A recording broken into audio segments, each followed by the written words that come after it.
Hey guys, Jai Hind. Welcome to the Hindu analysis of वान academy, जिसका की मोटो है aim for excellence. Today is 11th of Feb, Thursday. Let's start topics जो हम आज कवर करेंगे। सबसे पहले कोट ऑफ द डे, उसके बाद इंपॉर्टेंट न्यूज़ एंड एडिटोरियल्स हम डिस्कस करेंगे। बहुत सारे न्यूज़ हैं आज, और एडिटोरियल्स में मीडिया एज अ टारगेट। उसके बाद एडिटोरियल के अंदर origin and spread, INS Virat के बारे में जो कि डीकमीशन कर दिया गया था इंडियन नेवी के द्वारा, उसके बारे में डिस्कस करेंगे। फार्मर्स का जो नया पैन है रेल रोको, उसके बारे में डिस्कस करेंगे। उसके अलावा जो यूएपीए के बारे में एक छोटा सा आर्टिकल है वो डिस्कस करेंगे। उसके बाद एक ऑयल स्पिल हुआ है केरला के अंदर, उसके बारे में डिस्कस करेंगे। और अलग से एक अनाउंसमेंट है कि आपके लिए जो एथिक्स की केस स्टडी है उसके अंदर ये जो ऑयल स्पिल है वहाँ पे इंक्लूड किया जाएगा कि अगर आपको केस स्टडीज आती हैं तो आपको किस तरह से उन्हें एग्जाम के अंदर सॉल्व करना है। उसके बाद एक और न्यूज़ है जो 84 years old man on mission to conserve rare mango जो स्पीसीज हैं। जीएस 3 में आप इसकी एग्जांपल दे सकते हो उस तरह की। उसके बाद एक आर्टिकल है denying women right over their bodies. उसके बाद एक न्यूज़ है मेजर पोर्ट्स ऑफ इंडिया, उसके बारे में छोटा सा आर्टिकल है, उसके बारे में डिस्कस करेंगे। जो राज्यसभा के अंदर डिस्कशन हुई थी, बिल पास हुआ था एक पोर्ट्स को लेके। और नेशनल पार्क्स के बारे में हम डिस्कस करेंगे। और गाइस, आज आपके लिए जो है आज जो नेशनल पार्क्स हैं उसके रिलेटेड अलग से एक वीडियो आएगी। और आज या कल आपको वो वीडियो मिलेगी और आप वो भी देख सकते हैं। जो पार्क्स हैं वो हम अलग से जो है पार्ट्स के अंदर कवर करेंगे, ताकि आप अच्छे से स्टैटिक पोर्शन जो है आपका कवर कर पाओ। उसके अलावा जो स्टेट ऑफ द डे है, उसमें नेशनल कैपिटल जो टेरिटरी ऑफ दिल्ली है उसके बारे में डिस्कस करेंगे। चलिए स्टार्ट करते हैं। सॉक्रेट्स का ये जो कोट है, knowing thy self is the height of wisdom. Wisdom, जो विजडम होती है, वाइज पीपल होते हैं, वो सबसे ज़्यादा जो मेहनत करते हैं वो अपने आप पे करते हैं। सेल्फ एनालाइज करते हैं, अपने आप को सेल्फ इवेल्युएट करते हैं, अपने आप को टेस्ट करते हैं और आगे बढ़ते जाते हैं। किसी और की तरफ कम ध्यान होता है उनका, लेकिन अपने आप की तरफ ज़्यादा ध्यान होता है। हम क्या करते हैं कि हम हमारी प्रिपरेशन के दौरान as a student, as a aspirant, हमारा ध्यान होता है कि उसने कितना कर लिया है, हम पीछे रह गए हैं, हमने ये नहीं किया, हमारा ध्यान दूसरे की तरफ चला जाता है। लेकिन अगर हमारा ध्यान जो है अपनी तरफ, अपनी स्किल्स को और इम्प्रूव करने की तरफ, ये नहीं है कि किसी ने हमें जैसे कोई हमें कई बार डीमोटिवेट करने की कोशिश करते हैं, हमारे ही फ्रेंड्स होते हैं। क्या तुमने ये कर लिया, ये वाला टॉपिक तुमने फिनिश कर लिया है? तो आप तभी थोड़ा सा डीमोटिवेट फील करने लगोगे। आप पहले ये देखो आपने कितना किया है, आप अपनी प्रिपरेशन की ओर ध्यान दो और खुद एनालाइज करो, खुद चीज़ों को देखो कि आपने अभी क्या करना है। जो आपके गाइड हैं, जो आपके एजुकेटर हैं, सिर्फ उनसे ही गाइडलाइंस लीजिए। ना कि कहीं पे भी आपको कोई भी मिल जाता है और बता देता है आपने ये टॉपिक नहीं किया तो आपने क्या किया, फिर आपका ये रह गया, आपने ये नहीं किया, वो आपको डीमोटिवेट कर रहेंगे। आप उनकी तरफ, उन उन जो दूसरे लोग हैं उनकी बातों की तरफ कम ध्यान दो। अपना जो गाइड है आपका, जो आपके टीचर्स हैं, वो जो आपको बताते हैं आप उस हिसाब से करिए और सेल्फ एनालाइज करिए। जो प्रीवियस ईयर के क्वेश्चन पेपर होते हैं, जो टेस्ट होते हैं, उससे एनालाइज करिए अपने आप को। और ये जो कोट है सोक्रेट्स का, ये आप याद रख सकते हो। एथिक्स, इंटीग्रिटी एंड एप्टीट्यूड, जो आपका जीएस 4 का पेपर आता है उसके अंदर आप सोक्रेट्स के बारे में पढ़ते हो। उसके अलावा डिस्कस करते हैं आज की जो इंपॉर्टेंट न्यूज़ एंड एडिटोरियल्स हैं। फर्स्ट पेज के ऊपर चाइना और इंडिया ने, दोनों साइड्स ने डिसंगेज करना शुरू कर दिया है वहाँ पे। Both sides disengaging from the Pangong lake area. आपको पता होगा कि जो टाइमलाइन है आप यहाँ पे देख सकते हो, किस तरह से दोनों के अंदर, जो दोनों कंट्रीज में जो स्टैंड ऑफ था, इंडिया और चाइना, हमारी जो कंट्री है इंडिया और चाइना के बीच में जो स्टैंड ऑफ था, कैसे वो उसकी टाइमलाइन देख सकते हो। उसके बाद जो वहाँ पे इंडियन सोल्जर्स की, हमारे वहाँ पे जो शहीद हुए, वहाँ पे जो गालवन वैली है, गालवन क्लैश के थ्रू, और किस तरह की वहाँ पे टोपोग्राफी आप देख सकते हो। और पैंगोंग जो लेक है वहाँ पे, जिसका कि 1/3 पोर्शन है जो इंडिया के अंदर आता है, इंडिया की बाउंड्री के अंदर, बाकी जो है चाइना के अंदर आता है। और अरुणाचल प्रदेश वाली न्यूज़ भी हमने डिस्कस की थी। जब एक न्यूज़ थी कि जो चाइना है वो हमारी टेरिटरी के अंदर, जो वो टेरिटरी क्लेम करता है हमारी कंट्री की, वहाँ पे उन्होंने विलेजेस की डेवलपमेंट की है, उसके बारे में भी हमने डिस्कस किया था। और बहुत सारे यहाँ पे आप जो टाइमलाइन है इसकी आप देख सकते हो। और जब भी आप अपने आंसर्स लिखते हो, और अगर आप ये जो ऑथेंटिक सोर्सेज होते हैं, जस्ट या इस तरह की आप एग्जांपल्स के साथ आप वहाँ पे डेट के साथ आप इस तरह की, अगर इस तरह से आप आंसर्स लिखते हो तो आपके जो वहाँ पे आंसर्स हैं बहुत ऑथेंटिकेट माने जाते हैं कि हाँ अवेयरनेस है, proper facts and figure clear है। ट्विटर जो सेंटर ने अभी ट्विटर को बोला था कि बहुत सारे जो अकाउंट्स हैं जो फार्मर प्रोटेस्ट के रिलेटेड थे, जिनका कि ऐसे एलिगेशन था कि वो खालिस्तानी जो सपोर्टर्स की तरफ से वो बैकअप था और बहुत सारे जो अदर्स जो अकाउंट थे उन्हें सेंटर ने अभी, जैसे ट्विटर ने अभी सेंटर के साथ जो मीटिंग की थी और उसके बाद ट्विटर ने खुद भी एक ट्वीट किया, we will continue to advocate for the right of free expression on behalf of people we serve and actively exploring options under Indian law, both for Twitter and for the accounts that have been impacted। और इन्होंने बात की है यहाँ पे जो हमारा centre की जो मिनिस्ट्री थी, ministry of information and technology जो थी, उसके साथ इन्होंने बात की और उसके बाद इन्होंने बताया कि जो राइट्स के लिए लोगों की आवाज़ के लिए हम खड़े हैं और हम उनकी जो आवाज़ है उसे सप्रेस नहीं करेंगे। और किस तरह से ये आप यहाँ पे आप पढ़ सकते हो, उसके रिलेटेड जो एक एडिटोरियल है वो भी हम देखेंगे, आज डिस्कस करेंगे। और उसके बाद एक एक्टिविस्ट थे, जेल्ड एक्टिविस्ट, एक रोना जो विल्सन है, उनका जो कंप्यूटर है उसके साथ कॉम्प्रोमाइज़ किया गया, हैकर ने क्या किया था। और 42 ईयर ओल्ड के ये एक्टिविस्ट हैं एंड उनको जो भीमा कोरेगांव केस में वहाँ पे जब अरेस्ट किया गया और जो Arsenal Consulting which was roped in by American Bar Association to examine a clone of hard disk, जो उनकी कंप्यूटर की, उनके सिस्टम की जो हार्ड डिस्क थी उनके बारे में वहाँ पे इंक्वायर किया गया। और 22 महीने से लगातार जो हैकर था उनके डॉक्यूमेंट जो वहाँ पे इंस्टॉल कर रहा था उनके सिस्टम के अंदर, और उन्हें इस बात की अवेयरनेस नहीं थी इसके बारे में अभी। और जो राजीव गांधी का असोसिएशन हुआ था वहाँ पे, उसके रिलेटेड किस तरह से वहाँ पे कॉन्स्पिरेसी थी, इसी तरह से जो हमारे करंट जो प्राइम मिनिस्टर हैं, प्राइम मिनिस्टर मोदी, यहाँ पे आप पढ़ सकते हो, conspiracy to eliminate prime minister Narendra Modi in another Rajiv type incident. और जो राजीव गांधी टाइप वो इंसिडेंट हुआ था उसी तरह से वहाँ पे कॉन्स्पिरेसी थी। और इसको अभी ये अभी इंक्वायरी के अंडर है। आप न्यूज़ पेज नंबर 8 के ऊपर भी आप इसके बारे में पढ़ सकते हो। और ये आप GS3 सिक्योरिटी के साथ आप रिलेट कर सकते हो इसे। और सुप्रीम कोर्ट ऑर्डर स्टेटस को होता है कि जो पहले वाला ऑर्डर है, जो पहले की पोजीशन है, जिस सिचुएशन में पहले थे वही। और ऑन INS विराट डिसमेंटलिंग होता है कभी भी कोई जैसे शिप है या कोई चीज़ है और उसे अलग अलग किया जाता है या स्क्रैप के अंदर उसे तोड़ दिया जाता है बेसिकली, उसके बारे में बात की गई है। सुप्रीम कोर्ट के अंदर एक पिटीशन फाइल हुई और यहाँ पे आप देख सकते हो कि जो पिटीशन फाइल करने वाले थे by NV Tech Marine Consultants Private Limited, उन्होंने पिटीशन सुप्रीम कोर्ट के अंदर फाइल की कि जो अभी श्री राम जो ग्रुप है गुजरात के अंदर जो श्री राम ग्रुप है वहाँ पे इसकी डिसमेंटलिंग होनी थी और बिड लगाई गई थी उसमें, और श्री राम जो ग्रुप था उसने बिड को जीत लिया और उसके अंदर उन्होंने डिसमेंटल करने की बात की है। और 67 ईयर ओल्ड ये जो INS विराट है, ये एक वॉरशिप जो है 67 ईयर जो ओल्ड, इसके बारे में ये जो पेटिशनर हैं और उनका कहना है कि अभी इसको म्यूजियम बनाया जाना चाहिए, क्योंकि Envitech had earlier approach the Bombay High Court with request to buy the decommissioned Viraat so that it could be converted into maritime museum and a multi functional adventure centre. The warship is currently awaiting dismantling at the ship breaking yard. वहाँ पे जो ship break करते हैं eight along, वहाँ पे गुजरात के अंदर जो है शिप ब्रेकिंग यार्ड जो है, द हल इज इनएक्ट। वहाँ पे जो एक कंपोनेंट शिप का जो वर्क करता है उसके अंडर होता है जो हल, वो अभी कंप्लीटली वर्क कर रहा है, ऐसा उनका कहना है। Still intact.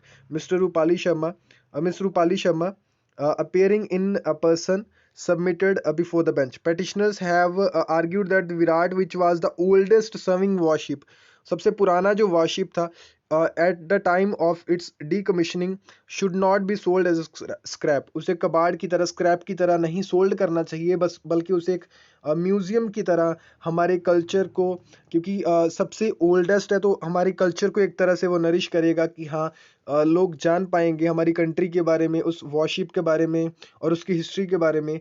इस वजह से अभी जो पेटिशन फाइल हुई है और सुप्रीम कोर्ट ने ऑर्डर किया है कि जो उसका पहले वाला स्टेटस है उसे बना के रखा जाए।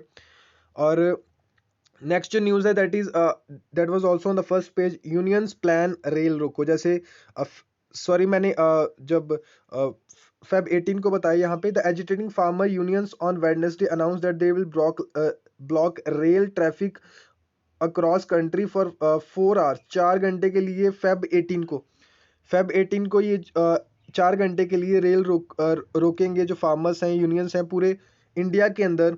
और जो हाईवेज को ब्लॉक करने की बात की थी that was from 12 to 3 PM, लेकिन यहाँ पे जो रेल रोकने की बात की गई है 12 to 4 PM, ताकि ये जो फार्मर्स हैं अपनी जो प्लाइट है, इनकी जो कंडीशन है अभी इसकी, वो पूरे देश को अवेयरनेस करवा सकें और सेंटर के खिलाफ। और अब फिर से एक बार चैलेंज है एडमिनिस्ट्रेशन के बीच में और फार्मर्स के बीच में इसके बारे में। और चलिए आने वाले दिनों में देखते हैं किस तरह से हैंडल करती है एडमिनिस्ट्रेशन इसे। और नेक्स्ट जो है ये डेटा पॉइंट है द हिंदू के अंदर कवर हुआ था, डिफॉरेस्टेशन ड्राइव। जैसे हमने संडे के दिन आपको पता है on Feb 7 the flash floods in Alaknanda river, जो सिस्टम है अलकनंदा रिवर सिस्टम और दौली गंगा जो है, और इसके अलावा जो ऋषि गंगा है, किस तरह से उनके अंदर फ्लैश फ्लड वाली कंडीशन बनी थी।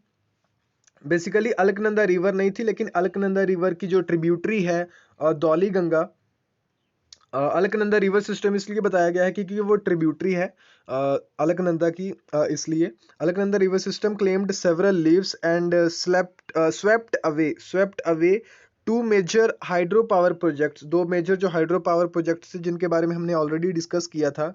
उत्तराखंड चामोली जो डिस्ट्रिक्ट है वहाँ पे, while the cause of the flood is yet to be ascertained, the disaster has highlighted the danger of numerous hydropower projects that dot the fragile Himalayan state. Uttarakhand diverted over 50,000 hectares of forest land to various developments and defense projects in past 30 years, the 4th highest among all states. 4th highest है ये जो deforestation की वहाँ पे drive हुई थी। 50,000 hectares of जो forest था वहाँ से रिमूव किया गया। और इस तरह की जो एग्जांपल्स हैं आप कोट कर सकते हो। देखिए जब भी कोई डिज़ास्टर आता है और जो प्री डिज़ास्टर जो स्टेप्स लिए जाते हैं या पोस्ट डिज़ास्टर जो स्टेप्स लिए जाते हैं, उसके बीच में कई बार आपको एग्जांपल देने के लिए बोला जाता है कि क्या क्या इसका कॉज था। देखिए एक क्लाइमेट चेंज नेचुरल कॉज तो चलो रहता ही है, लेकिन जो ह्यूमन इंड्यूस्ड कॉजेज है वहाँ पे या जो डैम इंड्यूस्ड जो माइक्रो सीज्मिसिटीज़ होती हैं या दूसरी सीज्मिसिटीज़ जो नेचुरली होती हैं, और इस तरह की जो एग्जांपल्स हैं आप वहाँ पे कोट कर सकते हो।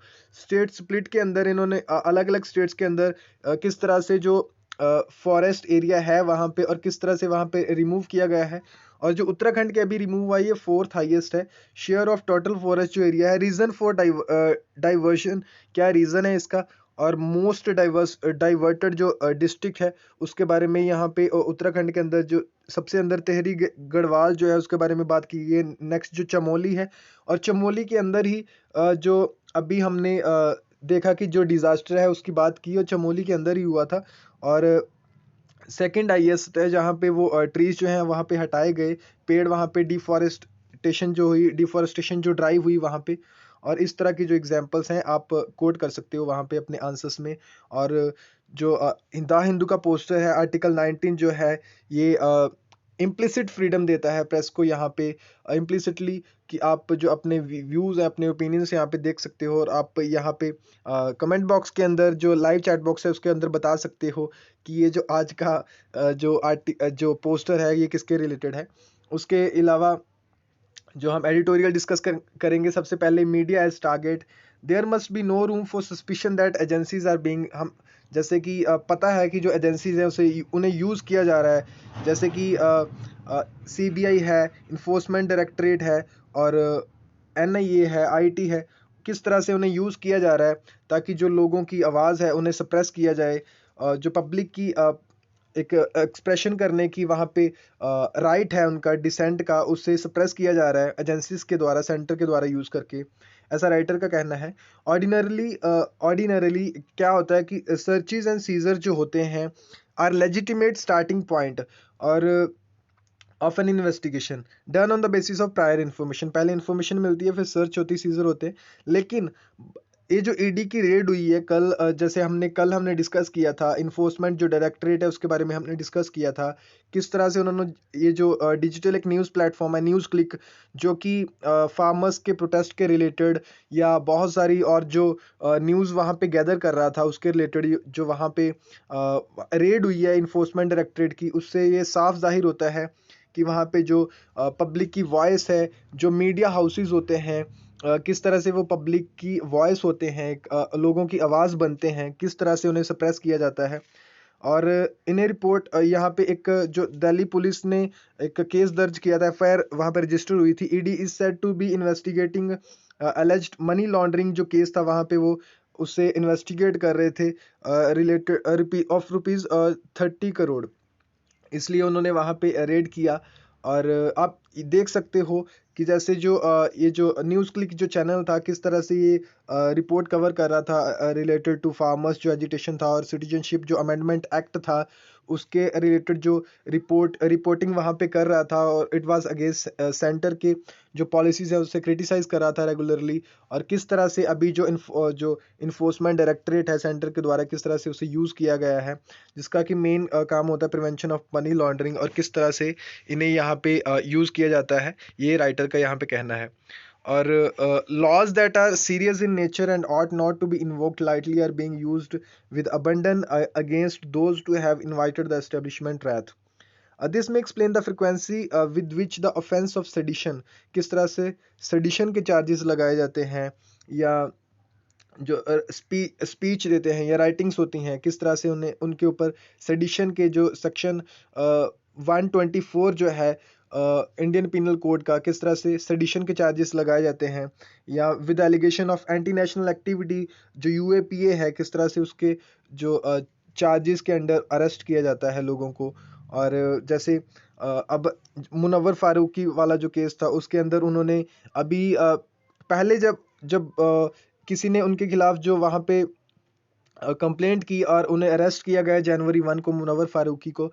और उसके बाद में जब इन्वेस्टिगेशन हुई और ये बताया गया इन्वेस्टिगेशन में कि अभी वो कमेंट करने वाले थे, और कमेंट जब करने वाले थे और इससे हो सकता था, लेकिन देखिए अब भी कोई चीज़ होने वाली है और कैसे आप पहले उसके बारे में उस बंदे के खिलाफ वहाँ पे एफआईआर करवा सकते हो। और ये एक बहुत एक सप्रेस किया जाता है वहाँ पे। और जो कॉमेडियंस है वो कॉमेडियन था, किस तरह से उन्हें डिसिप्लिन में रखने के लिए to discipline comedians and script writers. उसके बाद सुप्रीम कोर्ट के अंदर जब उन्हें बेल मिली, और जैसे सेक्शन 41 था सीआरपीसी का, और किस तरह से 1 मिनट के अंदर ही सुप्रीम कोर्ट ने उन्हें बेल दी। और क्योंकि वो जो प्रोसीजर उन्होंने जो पुलिस थे वहाँ पे उन्होंने फॉलो नहीं किया। और ये आप देख सकते हो।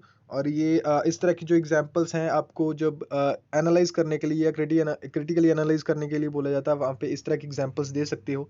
लेकिन इसके साथ साथ आप ये भी ध्यान रखें कि आपको जो है गवर्नमेंट के अगेंस्ट नहीं होना, लेकिन पॉलिसी को, या आप ये बता सकते हो वहाँ पे अगर आपसे ओपिनियंस या सजेशंस पूछे जाते हैं कि किस तरह से लॉज को या इम्प्लीमेंट करना चाहिए, या कई बार किसी रैंकिंग के बारे में आ जाता है तो उसको एक्सप्लेन करने के लिए आप लाइट एग्जांपल ले सकते हैं।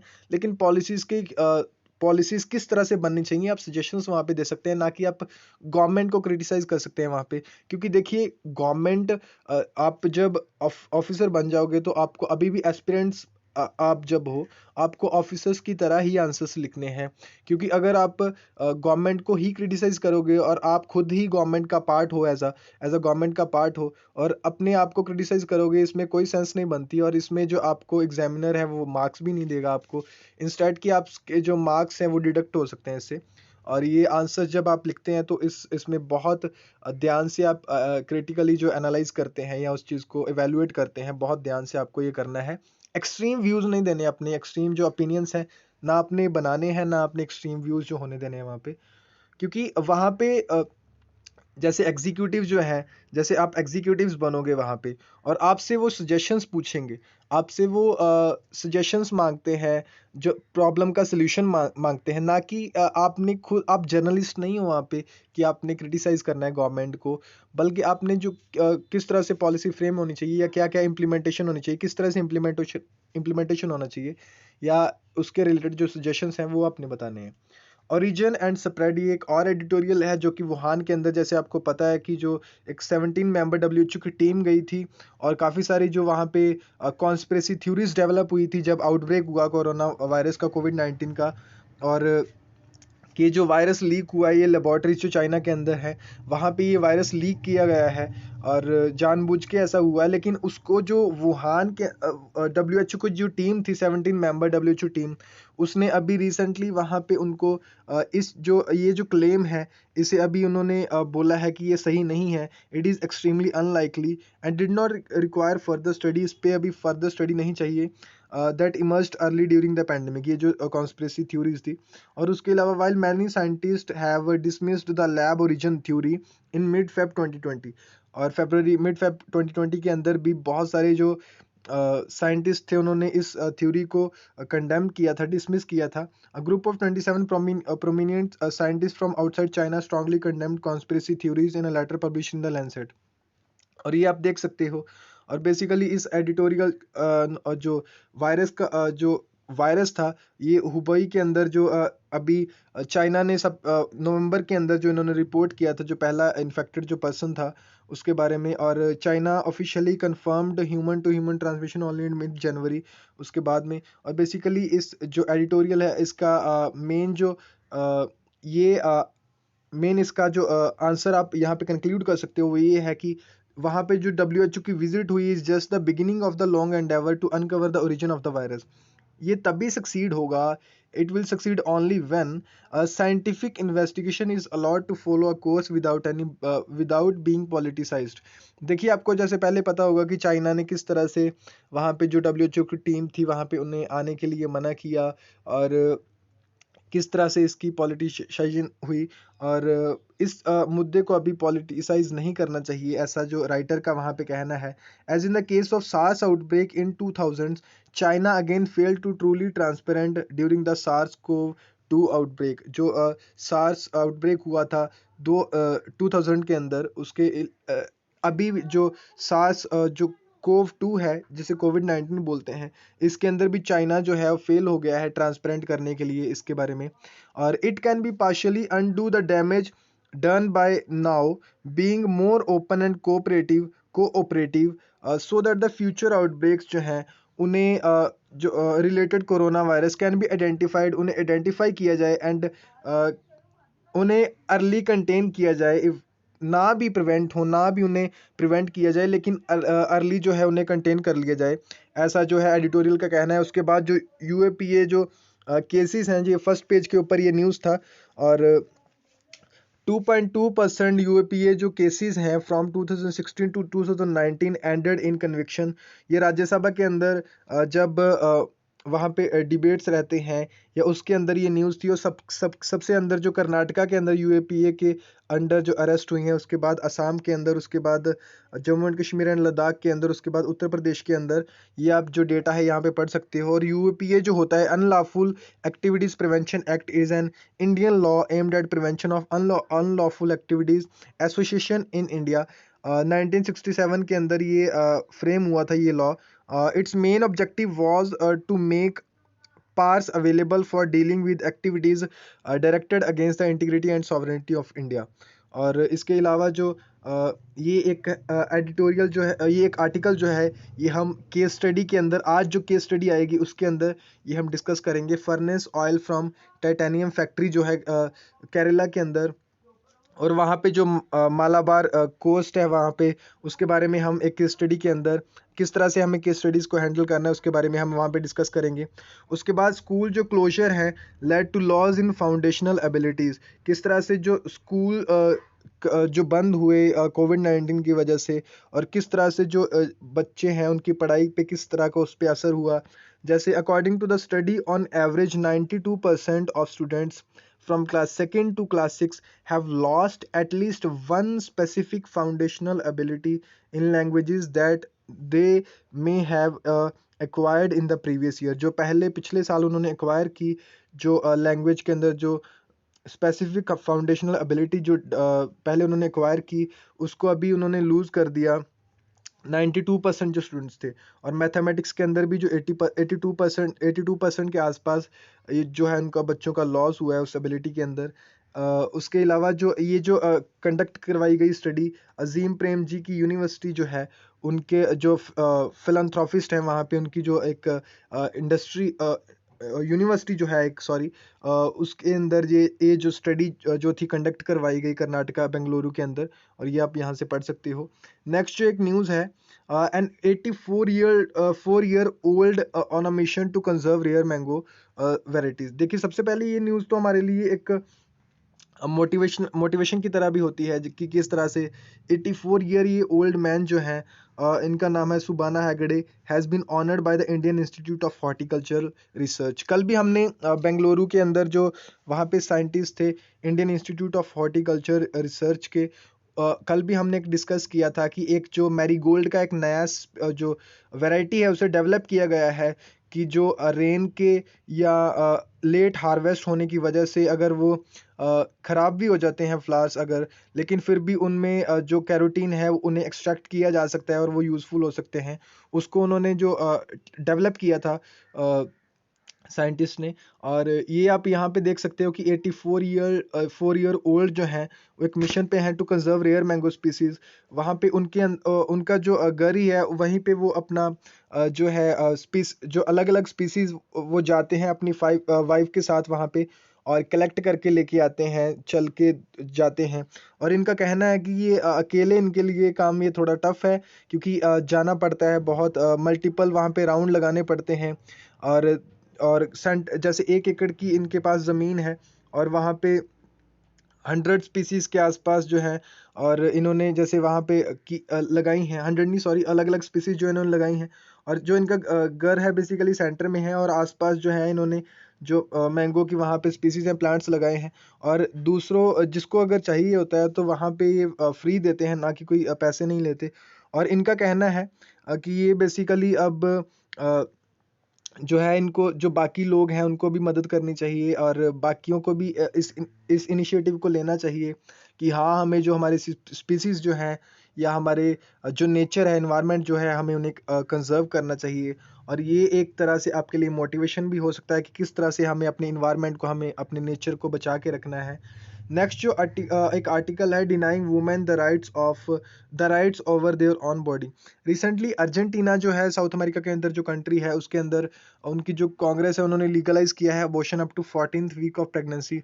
और हमारे कंट्री के अंदर जो मेडिकल टर्मिनेशन ऑफ प्रेगनेंसी जो बिल है 2020 जो इंट्रोड्यूस हुआ था, उसके रिलेटेड क्या क्या वहाँ पे उसके प्रोज हैं और कॉन्स हैं उसके बारे में यहाँ पे बताया गया है कि जैसे 20th या 24th या 26th वीक तक जो होता है, या इसके अलावा इन्होंने इसके जो डीमेरिट्स हैं इसके ये बताए हैं कि इसमें सिर्फ वुमेन का नाम ही लिखा गया है, ट्रांसजेंडर कम्युनिटी का या उन जैसी कम्युनिटीज़ का नाम नहीं लिखा गया, ताकि ये थोड़ा नैरो है, जो इसकी जो वाइडनेस नहीं है, ये वाइड नहीं है, ये एक्ट जो बिल है ये वाइड नहीं है, इसके बारे में ये बताया गया है यहाँ पे। और अर्जेंटीना के अंदर जो कांग्रेस ने लीगलाइज किया था अबॉर्शन को 14th वीक ऑफ प्रेगनेंसी तक, इसके रिलेटेड अभी इसलिए ये न्यूज़ में है। और ये आप पढ़ सकते हो, medical termination of pregnancy amendment bill 2020 जो है, इसके बारे में आप पढ़ सकते हो। Rajya Sabha passes ports bill despite opposition. Rajya Sabha ने पास किया जो बिल है वो 80 वोट्स जो इन फेवर। बेसिकली हम ये नहीं डिस्कस करेंगे, हम डिस्कस करेंगे जो पोर्ट्स के रिलेटेड जो बिल है, बेसिकली उनको वहाँ पे जो एम है उसका, the aim of the in a long reply union minister जो है वहाँ पे उन्होंने बताया है कि जो एम है उसका to make the ports world class and give port the authorities. Basically उनको जो पोर्ट की अथॉरिटीज़ है उन्हें ऑटोनॉमी देने की बात की गई है कि वो खुद अपने जो डिसीजंस हैं वो ले सकते हैं।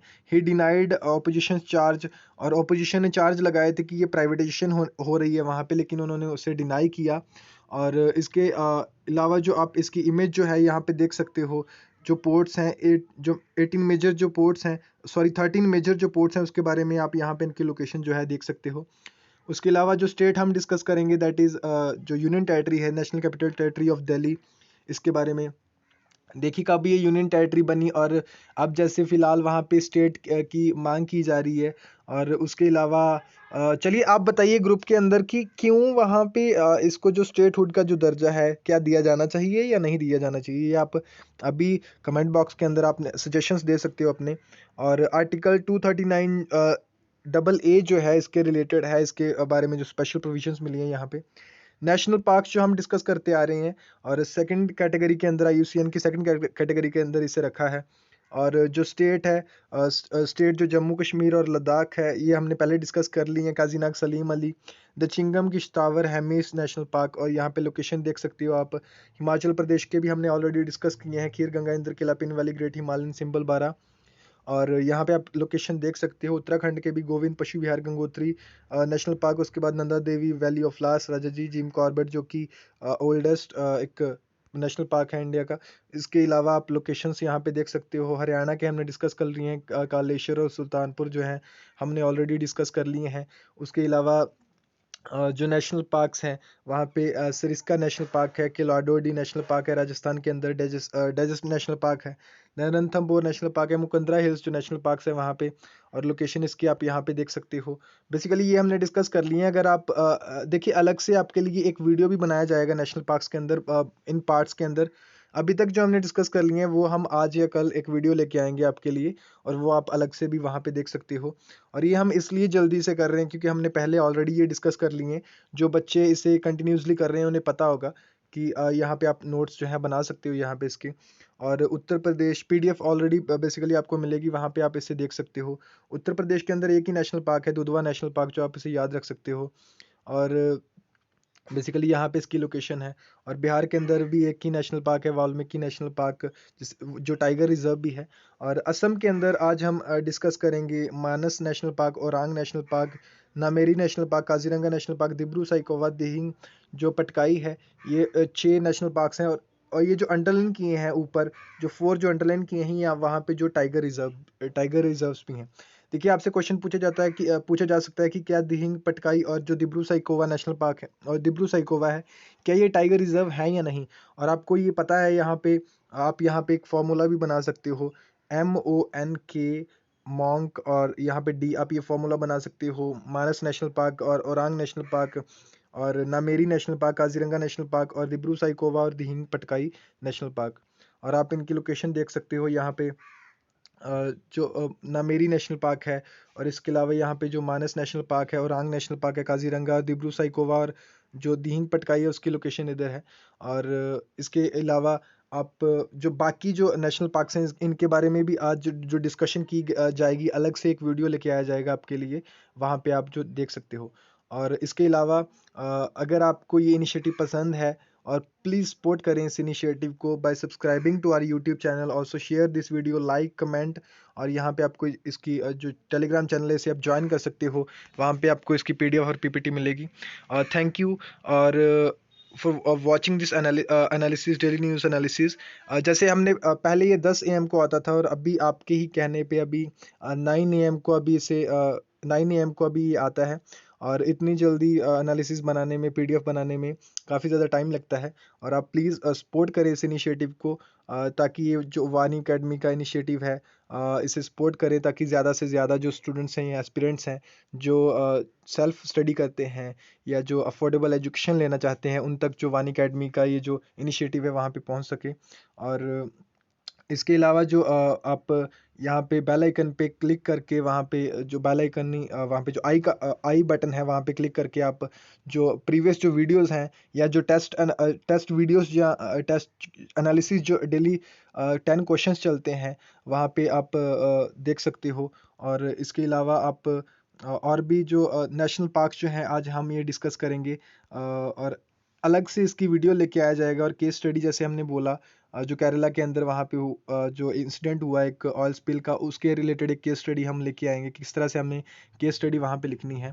Thank you for watching this session, have a nice day.